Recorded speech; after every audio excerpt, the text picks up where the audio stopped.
Estamos conversando con Gunther Pauli, quien ha sido muy determinante en la historia ambiental de Manizales, por lo menos a través del proyecto SERI. Me gustaría que empezáramos a conversar por ahí. ¿Por qué llega SERI a Manizales? No, pues yo he tenido la gran fortuna de conocer al doctor Mario Calderón Rivera, que para mí es un gran mentor, una gran inspiración, un símbolo del colombiano comprometido con su tierra. Y fue el doctor Mario que me llevó a Colombia a conocer a Manizales, y pues gracias a él conocí a esta tierra de este rincón de café, y siempre he vuelto a conocer más y más, pero es el doctor Mario Calderón en primer lugar. ¿Cuál es el legado que le dejó SERI a nuestra ciudad? Es decir, que nosotros pudimos repensar, redescubrir algo. Tú sabes que cuando un extranjero llega, ve un guadual, como lo vemos aquí a unos 100 metros, y se queda fascinado con la belleza, y no entiende que los colombianos solamente se recuerdan los guaduales y los vallenatos, y por el resto no la aprecian, no le dan caso. Pero para mí un guadual es agua, la guadua es agua. Es decir, que si tú tienes un guadual, tú tienes la capacidad de regenerar este agua en retención en el suelo. Tú puedes regenerar la capa vegetal, tú puedes tener una retención del agua, lluvia, tú evitas la erosión de los suelos. Es decir, que para mí no es solamente una guadua que es bella y fresca. El guadual, la guadua, es una oportunidad de manejar agua.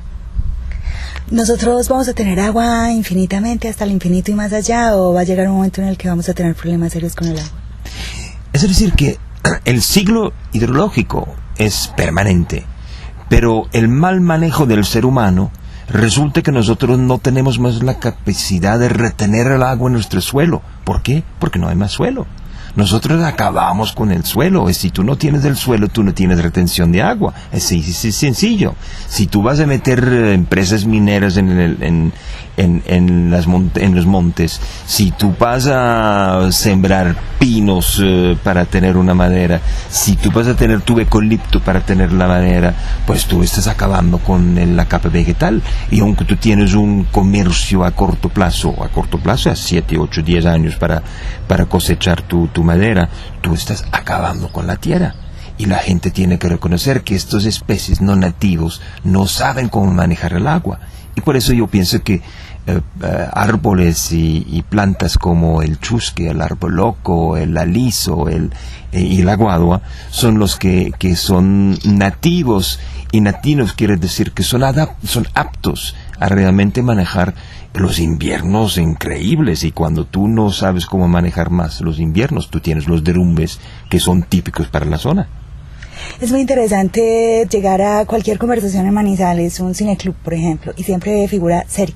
O sea, sale alguien y levanta la mano y dice, no, en SERI nosotros aprendimos esto o aprendimos aquello. Digamos que es una marca muy importante para la ciudad. Y eso me lleva a mí a preguntarle, ¿qué podemos hacer los ciudadanos frente al ambiente que nos rodea? Porque se ha pensado tradicionalmente que es un problema del gobernante. Bueno, no podemos esperar casi nada de los gobernantes, no podemos esperar demasiado de los presidentes de la República, no podemos, ni gobernadores. La solución es en primer lugar en nuestras manos, nuestras propias manos.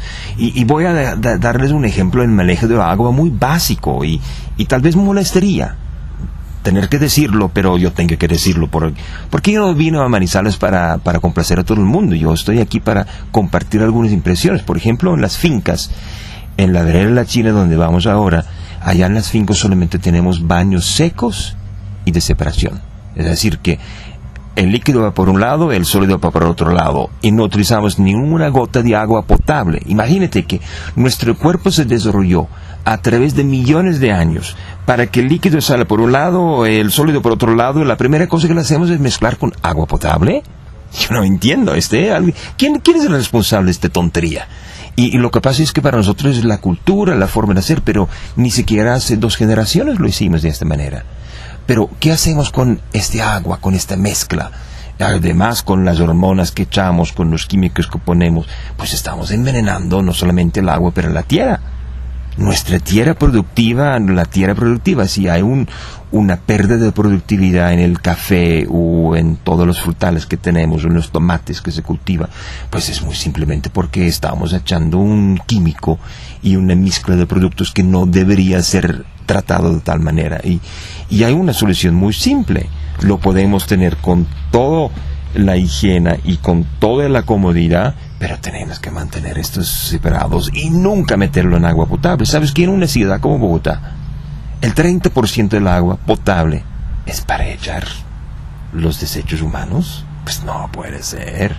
Y por eso hay un problema de alcantarilla, un problema de tratamiento de agua después. ¿Y quién paga? Pues con impuestos. Pues porque pagamos con impuestos. Y hay soluciones muy simples, pero ya no queremos cambiar. Y el ser humano tiene que reconocer que hemos cambiado todo, pero lo único que no queremos cambiar somos nosotros. Eso me conduce a otra inquietud que se plantea en Manizales muy fuertemente después de toda la crisis que tuvimos nosotros el año pasado, porque no tuvimos suministro de agua en nuestras casas, y encontramos, es necesario que las personas en una ciudad como la nuestra estén lavando su ropa, trapeando el piso con agua potable. Es decir que si nos organizamos bien, tenemos agua y lluvia. En la finca donde yo paso los momentos tan ricos en el eje cafetero, es una finca que solamente trabaja con agua de lluvia. Solamente. Y es decir que hay una ley que funciona siempre, es la ley de la gravedad. Es decir que si tú tienes un tanque arriba, el agua siempre corre para abajo. Y si tú te organizas un poquito, incluso en la ciudad, tú tienes la perfecta capacidad de cosechar mucho agua y almacenar mucho agua. Y no tiene ningún sentido de hacerlo con agua para beber. Y por eso para mí es tan importante que nosotros repensamos cómo nos organizamos. Claro que pensamos que el agua tiene que ser gratis, y claro, es un bien común, pero tal cual como lo manejamos hoy en día no puede ser más bien común, es un bien comercial. Y si no somos capaces de cambiar nuestra manera de utilizar agua y lluvia, si no somos capaces de cambiar nuestra cultura de ir al baño y utilizar el agua potable, pues en este caso no somos capaces de hacerlo con un bien común y tenemos que pagar, o con impuestos o con tarifas. Se va a acabar el agua, la especie humana un día se va a asomar a la ventana y decir, ¿se nos acabó el agua? No, pero el agua será contaminada, será llena de hormonas sintéticas, el agua será no más fuente de vida, como siempre ha sido, pero fuente de enfermedades. Y yo pienso que como yo acabo de llegar del Tolima, si veremos en Ibagué, en Cajamarca, el gran problema de esta zona es que la primera razón de problemas de salud es agua. Estamos a tiempo, nosotros podemos hacer hoy, si tomamos decisiones en este momento, nosotros podemos cambiar ese curso. Mira, Japón tuvo un tsunami el año pasado y una crisis nuclear grave. Y Japón ahorró en un año 22% de agua potable. En un año, 22%. ¿Por qué? Porque es crisis.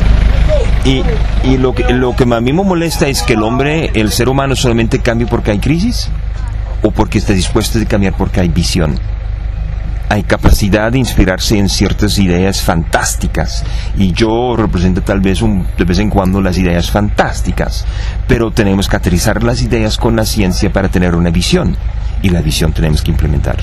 Y yo pienso que este es siempre mi fascinación con Colombia, es que ustedes tienen todo, tantas oportunidades, pero lamentablemente hay mucha gente que habla, mucha paja y poca acción. Me conduce también nuevamente a otra inquietud, y es desde la perspectiva de un hombre como usted, que no es de Colombia, que no es de esta cultura, ¿cómo podríamos explicarnos nosotros que un país que tiene tantos recursos naturales, que tiene tantos privilegios ambientales, tenga tantas personas viviendo en pobreza? Mi amigo Paulo Lugari, el fundador del Centro Experimental de Ambiente de Las Gaviotas, mi amigo Paulo Lugari dijo que en Colombia tiene que hacer un esfuerzo para tener tantos pobres.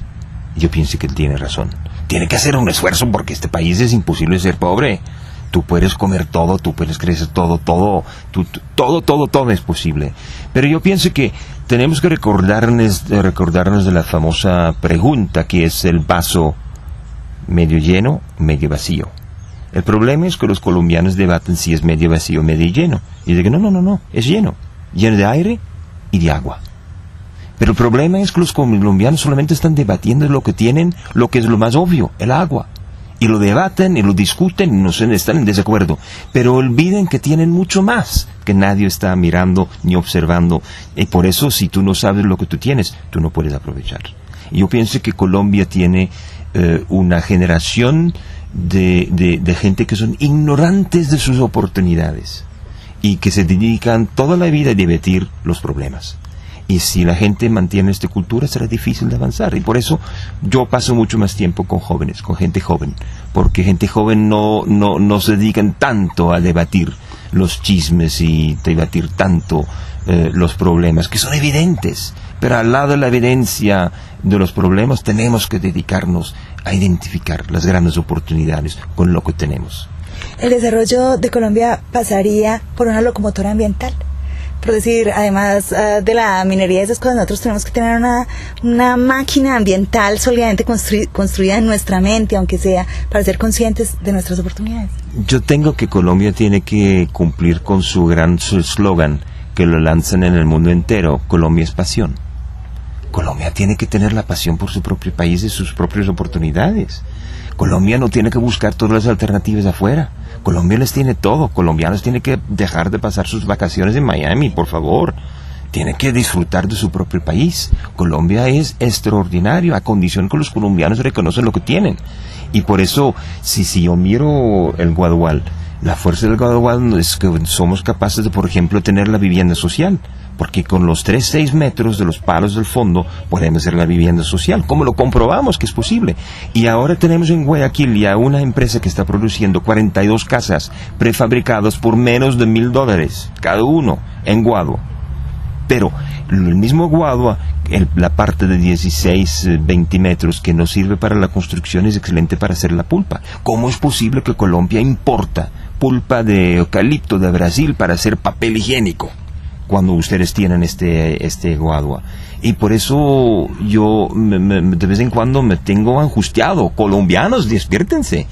Y si tú cosechas la Guadua, tú tienes un hongocite que se pega adentro, que se llama el Schizophyllum comune, que es un hongocite blanquito que no tiene ningún sabor, pero que es anticarcinogénico.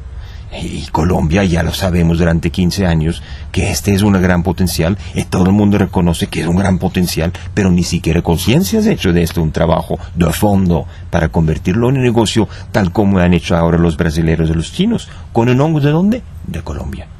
¿Qué pasa con el conocimiento? Además de que tenemos tierra, tenemos aire, tenemos diversidad, tenemos agua, tenemos muchas universidades, tenemos mucha gente joven pensando, que se la pasa la vida entera estudiando el pregrado, el posgrado, la instancia postdoctoral, y no nos desarrollamos. Porque un diploma es nada más que una prueba de un mínimo de inteligencia. Y los diplomas hoy en día tienen fechas de vencimiento. Un diploma que alguien obtuvo hace 20 años no sirve para nada hoy, porque el conocimiento está cambiando todo el tiempo. Por eso los colombianos tienen que dejar de correr detrás de los papelitos que se llaman diplomas. Los colombianos tienen que hacer, dedicarse a hacer, dedicarse a responder a las necesidades básicas de todo el mundo, que es agua, alimento, vivienda, salud, energía y generar trabajo.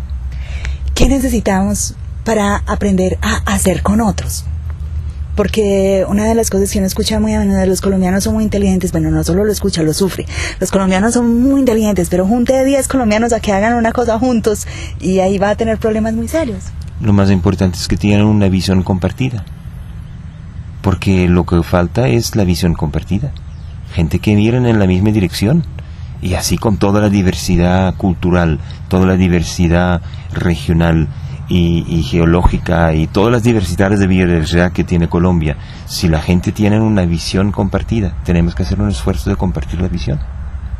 Para nuestra comunidad Ciudad del Agua es un privilegio y un gran placer hablar con usted. Un privilegio para mí. Gracias.